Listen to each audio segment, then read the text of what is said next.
Paolo Pietro Giovanni Guglielmo Tebaldo Ponzi. On March 3, 1882, in Lugo, Italy, Charles Ponzi would become synonymous with one of the most infamous financial schemes in history. Known for his charm and audacity, Ponzi's life was a roller coaster of ambition, deception, and downfall. Ponzi came from a family that had seen better days. Though his mother held on to the title Donna, their financial situation was dire. Young Ponzi was ambitious, seeking to restore his family's former glory. After squandering his money while attending the University of Rome La Sapienza, he followed the path of many Italian youths, emigrating to the United States in 1903. In Montreal, Ponzi worked at Banco Zerosi, which offered double the standard interest rates on deposits. It was here that Ponzi observed the scheme of robbing Peter to pay Paul, paying returns to earlier investors using the capital from newer ones.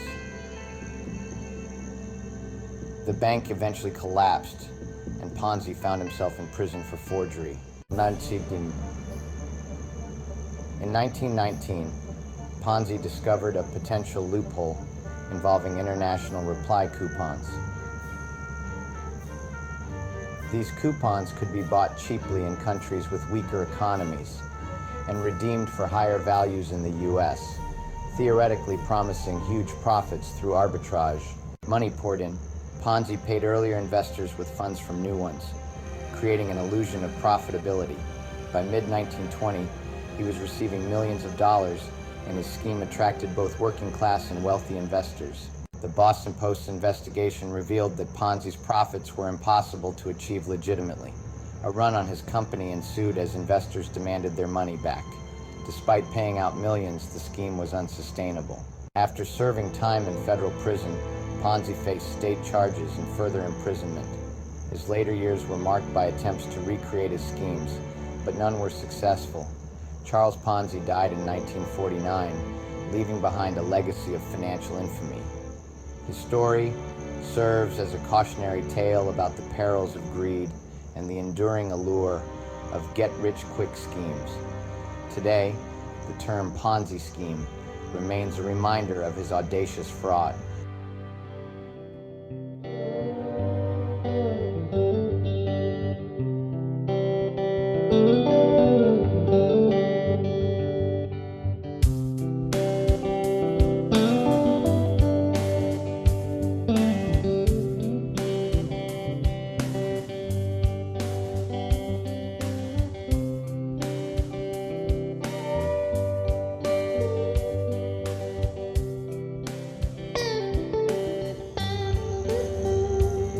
Louis J. Pearlman, born June 19, 1954 in New York City, was a name synonymous with the explosive success of 90s boy bands.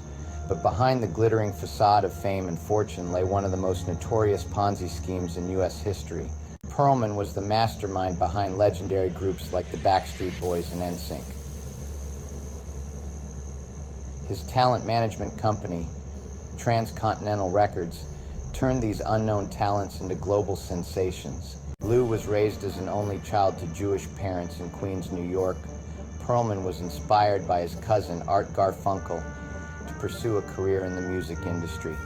However, his journey began in aviation. After starting a helicopter taxi service, Pearlman transitioned to blimps, founding Airship Enterprises Limited.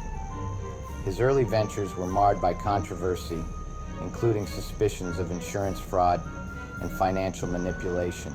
Inspired by the success of New Kids on the Block, Pearlman shifted his focus to the music business. He assembled the Backstreet Boys and NSYNC, who went on to sell millions of records worldwide. Pearlman's success was unparalleled. However, his unethical business practices soon caught up with him. Bands under his management, including the Backstreet Boys and NSYNC, sued him for misrepresentation and fraud, uncovering his exploitative contracts.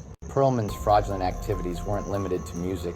He ran a series of talent scouting scams under various company names, deceiving aspiring artists and attracting negative attention from the Better Business Bureau and state agencies. In 2006, the facade crumbled.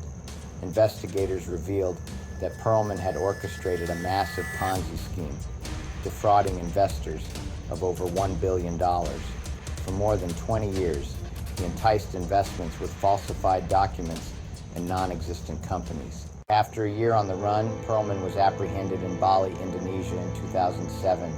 He was extradited to the U.S., where he pled guilty to conspiracy, money laundering, and making false statements during bankruptcy proceedings. In 2008, Lou Perlman was sentenced to 25 years in prison. He could reduce his sentence by 1 month for every $1 million he helped recover, but the damage was done. While serving his sentence, Perlman suffered a stroke and underwent heart surgery. He died on August 19, 2016, at the age of 62, leaving behind a legacy of both musical triumphs and monumental fraud.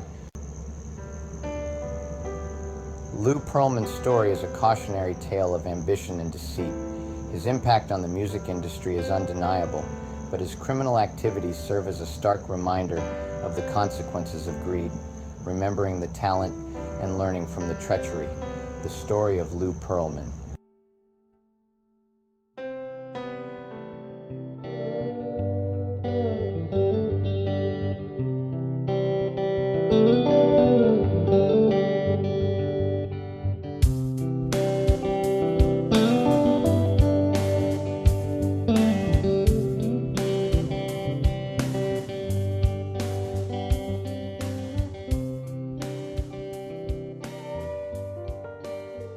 Today we unravel the story of Gerald Payne and the rise and fall of Greater Ministries International, a tale of faith, deception, and the consequences of unchecked ambition. Gerald Payne was born in Tampa, Florida in 1936. Raised in a devoutly religious household, Payne's early years were shaped by faith and community service. As a young man, he felt a divine calling to spread the word of God. Payne began his ministry career in local churches, quickly gaining a reputation for his charismatic preaching and genuine care for his congregation.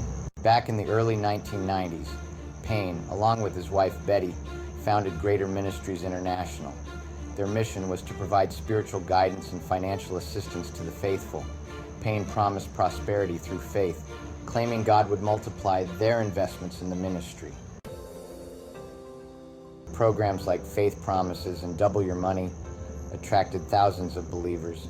Payne assured them their contributions would be divinely doubled, backed by gold and other precious metals.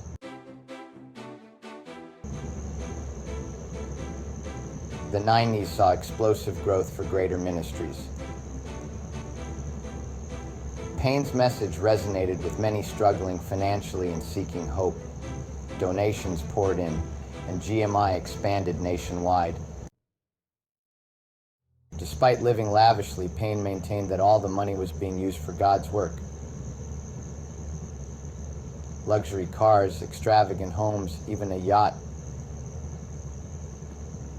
These were funded by the contributions of trusting followers. By the late 1990s, Greater Ministries had collected over $500 million from around 18,000 investors. However, promised returns were not materializing. Authorities were alerted, and in 1999, the SEC and FBI launched investigations. It was revealed that Payne was running a Ponzi scheme. Early investors were paid with the contributions of new ones, creating the illusion of profitability. There were no gold mines or investments, just an elaborate fraud.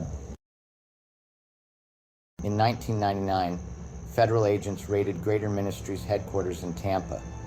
Payne, along with several associates, was arrested and charged with multiple counts of fraud and conspiracy. The trial exposed the extent of the deceit. Victims testified about losing their life savings and trusting Payne implicitly. In 2001, Gerald Payne was convicted and sentenced to 27 years in federal prison. His wife Betty and other key members also received lengthy sentences. The assets of Greater Ministries were seized and liquidated to partially repay defrauded investors. Gerald Payne died in prison in 2011, leaving behind a legacy of betrayal and broken trust. Greater Ministries, once a beacon of hope, became a symbol of greed and deception. The scandal serves as a stark reminder of the dangers of blind faith and the importance of due diligence. It underscores the need for transparency and accountability in organizations that wield significant influence over their followers. The collapse of Greater Ministries prompted stricter regulations and oversight of religious organizations and investment schemes. Many former followers found solace in new congregations, while others continued to grapple with the aftermath. Gerald Payne's rise and fall is a story of ambition, deception, and the devastating consequences of unchecked power. It reminds us that true faith is not a commodity, but a personal journey requiring wisdom, integrity, and compassion.